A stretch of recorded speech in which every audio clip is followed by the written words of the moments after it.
Hey, ¿cómo fue mi gente? Les habla el Che Rey Guerrero y hoy estoy aquí en el podcast de la revista Buen Gusto a la carta. Bueno, como sea, pero aquí estoy. Aquí estoy, les vamos a hablar de algo sabroso, les vamos a hablar del Pacífico, les vamos a hablar de este libro. Así que invitados, invitados para que estén ahí y no se lo pierdan. No puede tener toda la pasión del mundo, pero si no sabes las cosas básicas para poder manejar un restaurante o cualquier emprendimiento, pues no vas a durar mucho. Nosotros cocinamos el alma del Pacífico, no cocinamos un plato. ¿Ya? Entonces, cuando las personas sacan ese conocimiento y vienen y cocinan un plato, ahí no hay alma. La cultura se vende y la cultura la compran. Lo que uno vende en una propuesta gastronómica, en una propuesta de moda, en una propuesta de música, es cultura. Y eso se vende y eso se compra.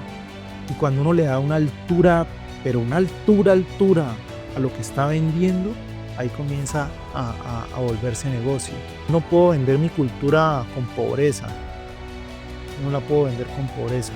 Y creo que uno de las fortalezas de nuestro restaurante es que le damos una altura a nuestra propuesta con las personas del Pacífico. ¿Cómo hacer empresa? Valorándola desde la región, valorándola, dándole valga la redundancia, ese valor agregado que es traer productos desde el Pacífico hasta acá, hasta Bogotá, ponerlos en una mesa, servirlos en un ambiente, el que sea, bueno.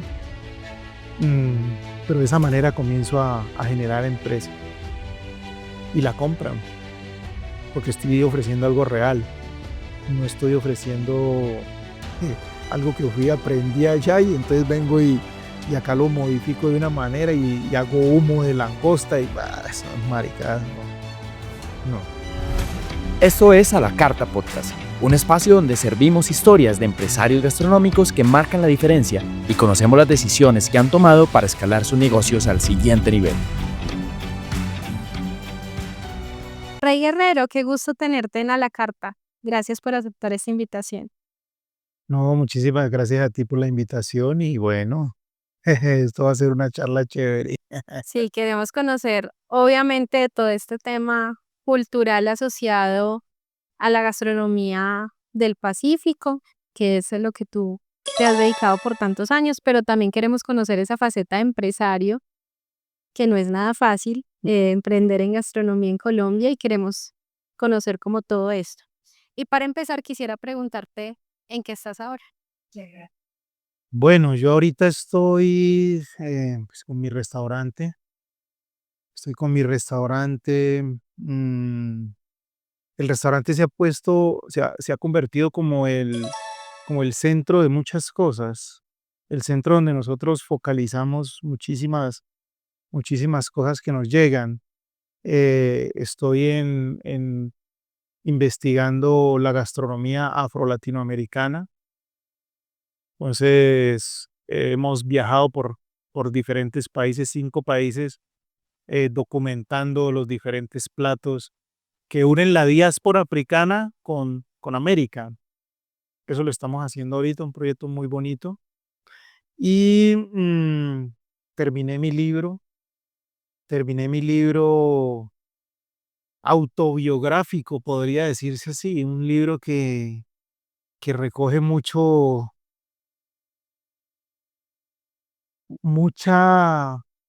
mucha historia de mi vida, mucha historia desde mis inicios como niño, eh, cómo me involucré en la gastronomía, quién me involucró en la gastronomía, hasta ahora, el haber abierto un restaurante que hoy en día pues es bastante reconocido, entonces eh, es bonito, es una historia de vida contada a través de 52 recetas. Entonces me pareció bonito rendirle un homenaje a las mujeres del Pacífico, a mi mamá, a mi esposa, a mi hijo, y plasmar todo eso que yo sentía en un libro, y ahí está. ¿No? Empecemos por ahí. ¿Cómo llegas tú al mundo de la cocina?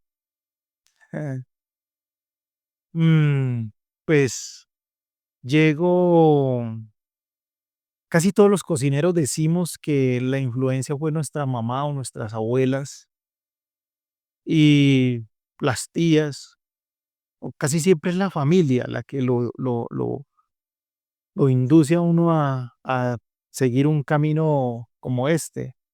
Y en mi caso, pues sí, fue así. Mi mamá fue esa mujer que de una u otra manera me fue abriendo como esas ganas de aprender a cocinar, de conocer muchísimo más de cocina, de leer recetas. Mi mamá cocinaba muy, muy rico y ella me fue llevando, creo que sin quererlo, por ese mundo maravilloso de los sabores. Y hoy en día, pues le rindo ese homenaje a mi mamá en el libro. Entonces creo que comencé amando la cocina por mi mamá. Aparte hablamos ahora, fuera de micrófonos, que algo muy característico de las comunidades afro es precisamente que la vida transcurre alrededor del fogón, de la mesa, de las recetas. ¿Cómo recuerdas tú esos días de infancia? ¿A qué olía esa cocina? ¿Cuál era de pronto esa receta favorita en esa época? Decir un plato especial cuando niño es remontarme a ir a mis viajes a Buenaventura. Yo nací en Cali, mi mamá es de Buenaventura, y es remontarme a esas idas, a esas vacaciones que yo tenía en la casa de mi abuela, cuando en el patio trasero les llamamos las azoteas, en el patio trasero de la casa de ella, eh, pues subía la marea. La marea es cuando sube el mar y baja el mar en épocas, en las tardes. Entonces subía la marea y cuando subía la marea em, salían cangrejos. Entonces, o sea, los nidos de los cangrejos los llenaba de agua la marea. Entonces ellos salían y nosotros con mis primos íbamos a coger cangrejos en el patio trasero de la casa de mi abuela. Entonces, recuerdos de infancia que me tengan marcado así, esos, ir a coger cangrejos al patio trasero de la casa de mi abuela, ir a comer papas rellenas, donde la tía Ofelia no es mi tía de sangre, pero en el Pacífico a todas a todas las personas que tienen, que son mayores y que viven en el mismo barrio, ellas tienen el sagrado derecho de reprenderlo a uno. Nosotros llamamos la familia extendida. Entonces, puede tener cientos de tías y tíos que tienen el sagrado derecho de corregirlo a uno. Esa es la manera como educamos a las personas en el Pacífico, a los niños. Entonces, los recuerdos de gastronomía, de platos, me llegan de los cangrejos, de la papa rellena, de los sancochos que hacía mi madre, de los pescados sudados, de la piangua, el tamal de piangua. Esos son los recuerdos que más tengo yo en la mente de niño y que cada que yo pruebo un plato de eso, pues inmediatamente me transporta a recordar esas épocas. ¿Y cómo pasas de ahí a decidir que la cocina fuera tu proyecto de vida? A estudiar cocina, a empezar a trabajar. Tengo entendido que empezaste fuera de las cocinas, pero también en la industria restaurantera, en otros cargos. ¿Cómo arrancaste ahí? Ujú. Pues ya eso es muchísimo más adelante, pero la pasión por la cocina vino desde niño. Luego decido estudiar administración hotelera con énfasis en gastronomía y gastronomía en el SENA, en Cali. Estudié, pero no la ejercía. Ya cuando llego aquí a Bogotá es donde tengo la posibilidad de, de estar en restaurantes, pero no en la cocina. Estar en restaurantes era parado del frente del restaurante pregonando los almuerzos. diciendo, invitando a la gente a comer, a que siguieran a probar un pescado en salsa, un ceviche de camarón. Así comencé yo acá. Pero pues yo cuando llegué aquí ya venía con una profesión y, y poco a poco se me fueron abriendo los espacios, los campos para poder vincularme a una cocina. Y ahora que eres empresario y estás como al otro lado, digamos, del negocio, ¿qué aprendizajes o qué lecciones te dejan como esos primeros pasos? Todos. Cuando uno está empezando, uno comete todos los errores del mundo. Uno, empezar aquí en Bogotá sí fue muy difícil. Primero porque nadie me conocía como cocinero y de hecho tampoco yo eh, había trabajado como cocinero aquí en Bogotá. Entonces nadie tenía por qué conocerme ni siquiera en contratarme como auxiliar de cocina. Por eso empecé de pregonero y de mesero. Mm, pero ya cuando comienzo yo a crecer y a m- a montar restaurante, primero fue una cevichería. Y esa cevichería, pues, no duró mucho tiempo, duré como año y medio, porque obviamente no tenía la experiencia para sacar un proyecto de esos adelante. Y la cocina es de mucha pasión, pero también de mucha inteligencia, eh, de números, mucha inteligencia de cómo uno puede puede montar un restaurante, puede manejarlo, o sea, no puede tener toda la pasión del mundo, pero si no sabes las cosas básicas para poder, manejar un restaurante, o cualquier emprendimiento, pues, no vas a durar mucho. Los 2 primeros emprendimientos que tuve, me vine al piso. ¿Era la cevichería y cuál era el otro? Primero fue la cevichería, se llamó El Acuario del Rey, y luego fue, El Rey del Mar, un restaurante que tuve en un centro comercial. No, eso me pegué una quebrada de locos, pero siempre con la visión pues, no importaba cuántas veces pudiera caerme, sino cuántas veces podía levantarme. ¿Y por qué el empeño, digamos, en tener un restaurante?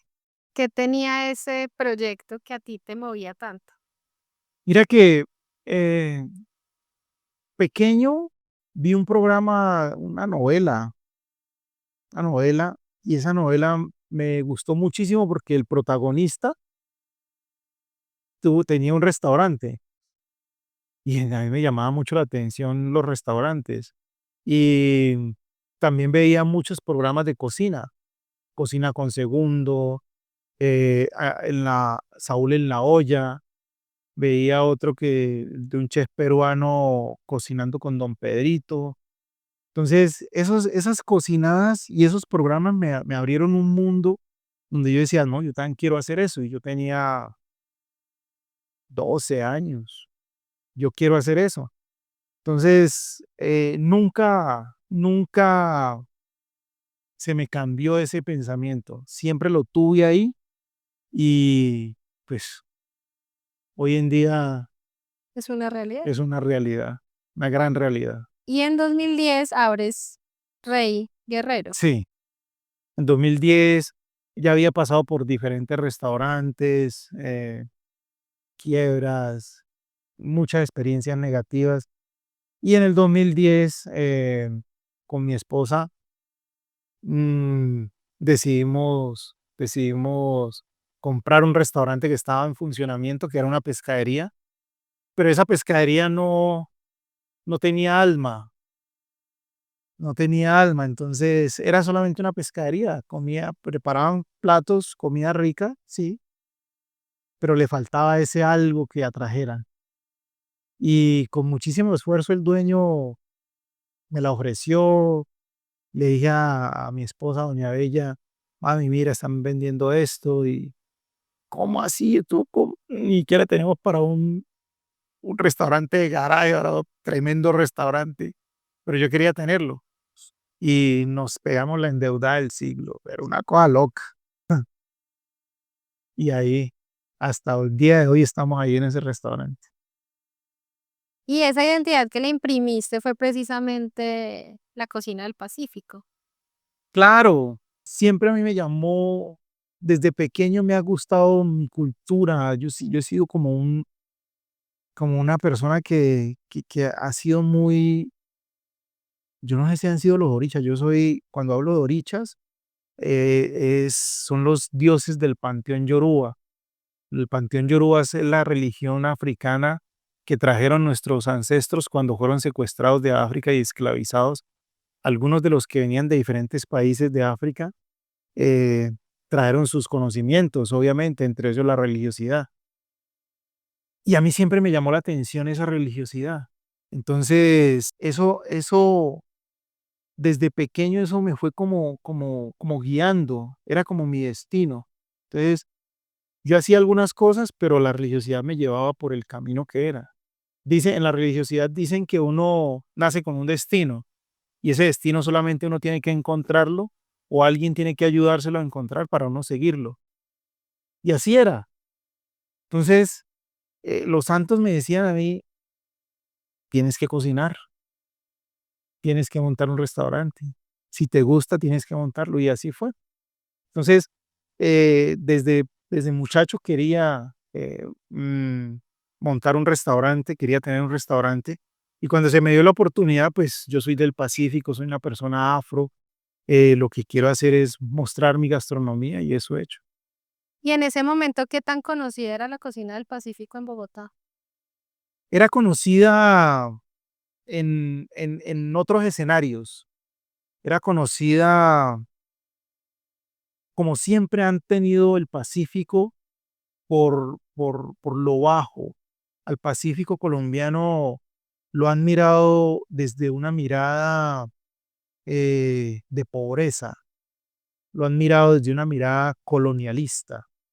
eh, y así siempre veían la gastronomía nuestra. Entonces, esas expresiones eran, sí, esa comida es rica, pero es una comida de allá del Pacífico. Entonces, era una comida de allá del Pacífico, querían decir que era una comida nada que ver, pobre. Entonces, casi siempre se vio de esa manera y aún hoy en día se sigue viendo de esa manera y los espacios que hemos ido abriendo han sido precisamente para cambiar esa narrativa que se tiene sobre nuestra cultura, sobre la grandeza de nuestra cultura, que la vean de una manera diferente y no que la vean como uno pidiendo, eh, como que le rueguen para verla, no, uno mostrándola desde el orgullo, mostrándola desde la grandeza. Entonces, era conocida la gastronomía nuestra desde lo coloquial, lo ahí normal, pero no de una manera que la gente dijera, wow, esto es pacífico y yo quiero comer pacífico y esto hay que exportarlo. Por lo menos no lo conocía yo, no lo sabía yo desde ese punto de vista. Y no habían restaurantes que mostraran esa gastronomía desde esa óptica. ¿Y qué recuerdas que de pronto fue lo más difícil para precisamente empezar a abrir ese camino? Mm. Difícil, difícil. Bogotá es una ciudad muy difícil. Bogotá es una ciudad tremendamente complicada. Bogotá es ambivalente, es como bipolar, porque es una ciudad clasista, es una ciudad racista, es una ciudad egoísta, pero es una ciudad que tiene todas las oportunidades que no tienen las otras. Es decir, todas las personas que venimos de afuera vemos en Bogotá el sitio para crecer económicamente, pero no deja de sentir y de ser esa Bogotá que le rechaza a uno. Cuando hablo de Bogotá es todo el contexto, ¿ya? No los bogotanos. Porque Bogotá lo hace mucha gente. Bogotá ya no es una sola, ya no hay, como en Cali que hay caleños, en Bogotá ya no hay rolos, así en todas partes. Bogotá es una mezcla de muchas culturas. Pues esa mezcla de muchas culturas hace una Bogotá diferente, ¿ya? Y esa mezcla de culturas es lo que hace la Bogotá que sea una ciudad muy dura, una ciudad muy fuerte.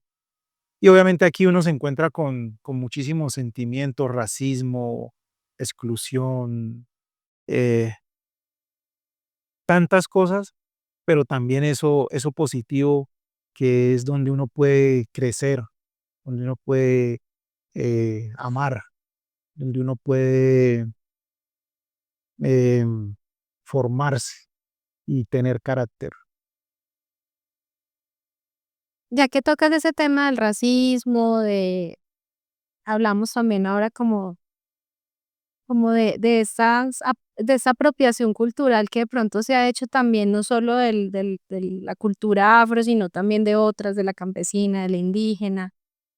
¿Cómo has visto eso a lo largo de estos años en el país? Aún existe apropiación cultural, pero rampante, brutal. ¿Qué es la apropiación cultural? Ir a las comunidades del Pacífico, estamos hablando del Pacífico, vamos a hablar del Pacífico. Ir a las comunidades del Pacífico, sacar todo ese conocimiento que tienen las personas del Pacífico, traerlo a las diferentes ciudades y montar propuestas con esos conocimientos sin reconocer que hay una cultura que fue la que les enseñó lo que ellos están proponiendo en sus restaurantes. Eso es extractivismo, eso es apropiación cultural, eso es sacar de las comunidades todo un conocimiento sin siquiera darles el reconocimiento de quienes ancestralmente han tenido eso, tradicionalmente han tenido eso. Entonces simplemente van porque sí, porque tengo el dinero para hacerlo. Y las comunidades del Pacífico, esas mujeres y hombres son tan abiertos, tan desconfiados, no, perdón, tan confiados que brindan ese conocimiento a cambio de nada, a cambio de un abrazo, a cambio de una palmada en el hombro. Pero pues allá simplemente van y dan la palmada y ya. Entonces me parece nefasto esa apropiación rampante de nuestra cultura, pero es una realidad, es una realidad. Entonces vienen a estas ciudades y con esas propuestas que son tan especiales, tan espectaculares, montan espacios grandes, rimbombantes, con grandes cocinas, cuando las mujeres en el Pacífico, por la desigualdad social que hay, ni siquiera tienen una cocina donde cocinar. Entonces, hacen propuestas y wow, pues no voy a decir que son todos, pero pues esa es la realidad, es la realidad. Entonces, de pronto, tú dices, la cocina del Pacífico se ve de una manera muchísimo más, la aceptamos muchísimo más, a más personas nos gusta, claro, a más personas les gusta porque son sabores únicos, son sabores especiales. Eh, pero el ideal sería ese, que lo vieran de esa manera, que tuvieran el reconocimiento real de una gran gastronomía como la del Pacífico, que tiene una tradición ancestral, milenaria, y que tiene unos sabores y que tiene unas preparaciones. El ideal sería ese, pero no se hace muy tímidamente, o quizás no se hace. Hoy en día se ha reconocido, claro, nos hemos ido ganando a pulso el puesto que tenemos, a codazo y a puño limpio, pero no deja de todavía haber su cuscús por ahí donde los chefs afro o las cocineras afro las llaman a representar aquí diferentes escenarios sin darles el reconocimiento real. Eso se llama tokenización, cuando utilizan a una persona y la sacan de su territorio y le dicen, ven para acá, te muestro que perteneces a esta sociedad y a este gremio, y después te desechan. Sí, como ¿Ya? si fueran adornos Como si fueran para mostrar. adornos, exactamente. Pues te utilizan de una manera, pero no te reconocen. Y eso ha sucedido con la gastronomía del Pacífico. Y han sido peleas que yo he tenido aquí duras en Bogotá, en redes, porque defiendo muchísimo mi cultura. La defiendo del extractivismo, del utilizar nuestros conocimientos sin darle reconocimiento a los que realmente portan esa tradición. Y no es que las personas del Pacífico no quieran mostrar su gastronomía o la quieran tener guardada como un tesoro, no, eso no es. Porque compartirlo, claro, nosotros cocinamos desde el alma y puede resonar romántico, pero es así. Nosotros cocinamos desde el alma, desde el corazón, desde lo que nos enseñaron nuestros abuelos, nuestras abuelas. Nosotros cocinamos el alma del Pacífico, no cocinamos un plato. ¿Ya? Entonces, cuando las personas sacan ese conocimiento y vienen y cocinan un plato, ahí no hay alma, ahí no hay corazón. Entonces, eso también es importante. Y puede sonar romántico, puede sonar metafórico, puede serlo, pero ese es el alma de nosotros. Nosotros cocinamos, ahorita te hablaba de los ancestros. Los ancestros son esas personas que pasaron a otro plano, que ya no están aquí, pero que nos dejaron un conocimiento, nos dejaron un legado. Y ese legado se lo dejaron a nuestras matronas. Y esas matronas nos lo heredaron a nosotros. Y así, generacionalmente, ha sido nuestra educación oral. Y ese conocimiento simplemente se lo pasamos a una persona que viene y nos pregunta, ¿por qué sacan el pescado en la mañana de esta manera? Y esa persona va y utiliza ese conocimiento para su beneficio. Entonces, eso es extractivismo. No para darle No para darle ese crédito, ni para darle ese reconocimiento. Hay muchos cocineros así. No quiero decir que sean todos, ¿entiendes? Pero pues el que lo sabe y el que está ahí viendo y él le llega y si se tocó, pues es porque es eso. Entonces, puede que sí se haya reconocido un poco la gastronomía del Pacífico y se le haya dado un valor desde el punto de vista que tú lo estás mencionando, pero hace falta muchísimo más. Hace falta valorar muchísimo de dónde viene esa cultura gastronómica nuestra. ¿Cómo llevar eso que me estás contando al mundo de los negocios y hacerlo exitoso? En el caso de ustedes, ya como el detrás de cámaras, el back office que llamamos, bueno, eso cómo se vuelve negocio y se hace rentable. Aparte porque ustedes tienen todo un tema también de trazabilidad de muchos ingredientes que traen del Pacífico. Qué buena pregunta. La cultura se vende y la cultura la compran. Lo que uno vende en una propuesta gastronómica, en una propuesta de moda, en una propuesta de música, es cultura. Y eso se vende y eso se compra. Y cuando uno le da una altura, pero una altura a lo que está vendiendo, ahí comienza a volverse negocio. Cuando tú valoras lo que hacen esas mujeres en el Pacífico, esas mujeres y hombres, y consumes lo que ellos te ofrecen, les pagas a ellos directamente un valor bien, porque se están sacrificando, están haciendo un trabajo bastante pesado para traer productos desde allá, para ir hasta el mar y pescar o ir al manglar y conchar. Entonces, cuando tú le pagas a ellos muy bien, estás haciendo una trazabilidad.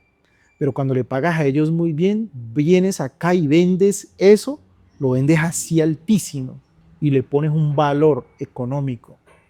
Pones un valor porque eso te lo compran. O sea, yo no puedo vender mi cultura con pobreza. Yo no la puedo vender con pobreza. Y creo que uno de las fortalezas de nuestro restaurante es que le damos una altura a nuestra propuesta con las personas del Pacífico. Doña Isabel Mosquera me manda longaniza y ella me dice, ¿cuánto? Le digo, ¿cuánto vale? Tanto. Ok, doña Isabel, no me pongo ni siquiera pienso en regatearle el valor de su producto. Que está carísimo. Yo miro a ver acá cómo lo pongo. Que la piangua, ay, está carísimo porque tras sacar la piangua del manglar y traerla primero hasta Buenaventura o hasta Tumaco o hasta donde sea, es muy complicado. Después traerla hasta acá, hasta Bogotá, es tremendamente dispendioso y eso es costoso. Y entonces ellos me ponen un valor, ok, yo acá le doy ese valor también. Entonces, represento mi cultura desde los campesinos que están allá en el Pacífico, desde esas cocineras que me enseñaron en alguna ocasión, desde esas concheras cuando se meten al manglar, a pianguar.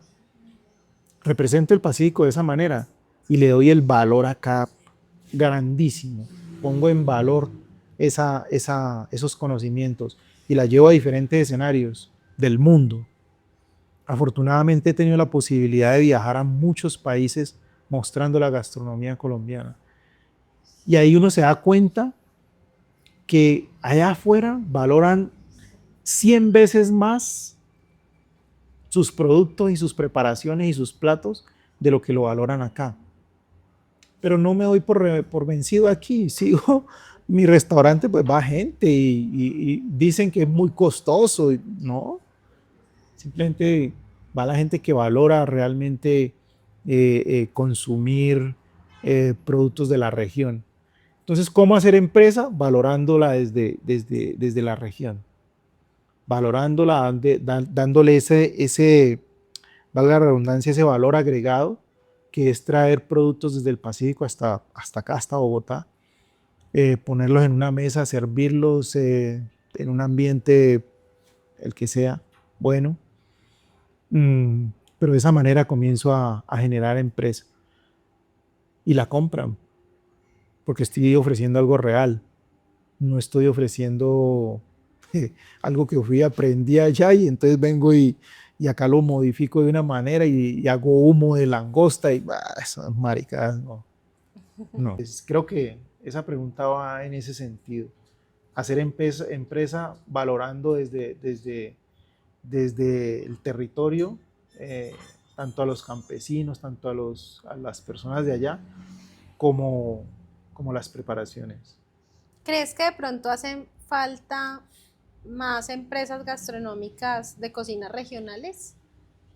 Claro, claro. No solo del Pacífico, sino en general. Claro, Colombia es un país pluricultural y donde aquí en Bogotá, cuando yo hablaba ahorita de que Bogotá es una ciudad maravillosa en ese sentido, porque le abre las puertas a mucha gente, tienen que haber más propuestas de cocinas regionales, campesinas, de los llanos, del Atlántico, reales, cocinas colombianas. Pero ahora los muchachos se han metido a la cabeza que para ser exitoso tienen que montar una propuesta gastronómica basada en el chef Gusteau que vio en la película de Ratatouille hace... No, aquí se pueden montar conceptos totalmente maravillosos con nuestra gastronomía. Entonces sí hacen falta espacios donde se ofrezca esa cultura gastronómica nuestra. Yo creo que Colombia es uno de los países que tiene la mejor gastronomía del mundo. Del mundo. Solamente hay que enfocarse y valorarla para poder venderla de esa manera. Pero eso viene desde los gobiernos. Eso no, uno como cocinero solo no lo puede hacer. Hablemos del libro, de esa faceta de escritor. ¿Hace cuánto? Sabores de resistencia. Sabores de resistencia. Este libro, yo le dije a mi esposa, en este libro hice una catarsis. Nosotros, los seres humanos, tenemos muchas cosas que guardamos dentro y no sabemos cómo expresarlas hasta que llega un momento donde a través de la musa, diría yo, que le viene en algún momento, lo hace. A todos los artistas, pues yo me considero un artista de la cocina y me llegó la musa en un momento. Este libro llevaba escribiéndolo 8 años con sus respectivos pares. Paré como 3, 4 años y después llega mi mujer y me dice, ¿y cuándo es que vas a terminar el libro? Hace como un año. Digo, voy a terminarlo. Y me senté a escribir y escribía, día y noche. madrugado, me acostaba tarde. Mi mujer me dice que me perdió un año. Y ahí plasmé muchas cosas que pasaron por mi vida. Mucho dolor, contado a través de 52 recetas. Mucha lucha, mucha conquista, mucha resiliencia, mucha resistencia. Y narro cosas fuertes, fuertes porque aquí desnudo mi alma, sin ninguna clase de reparo, pero desnudo mi alma de una manera, creería que bonita, ¿no? Pues lo digo yo porque pues yo lo escribí, no sé qué irá a decir la gente cuando lo lea, pero desnudo mi alma de una manera eh, muy transparente y hay escenas y hay capítulos de mucho dolor. Hay capítulos de mucho dolor, hay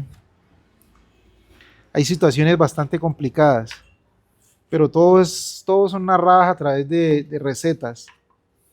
Creo que si uno decide escribir un capítulo de su vida, tiene que hacerlo con honestidad. Y este libro refleja la honestidad de Rey Guerrero. Entonces, pues para mí es un librazo. Hace como un año, no, como en mayo, le envié el manuscrito al presidente de los Gurman World Code Books. Le envié el manuscrito porque quería tener su opinión, quería ver qué tan bueno, qué era lo que había escrito yo. Y ese man se lo leyó, pues no, yo me imagino que él lee miles de libros, leyó mi libro y se quedó enamorado de mi libro. De hecho, él escribió el prólogo de mi libro. Entonces me dijo, escribes muy bien, el libro lo vamos a nominar, lo vamos a seleccionar para que esté nominado en la escogencia de libros ahorita en Riyadh, en Arabia.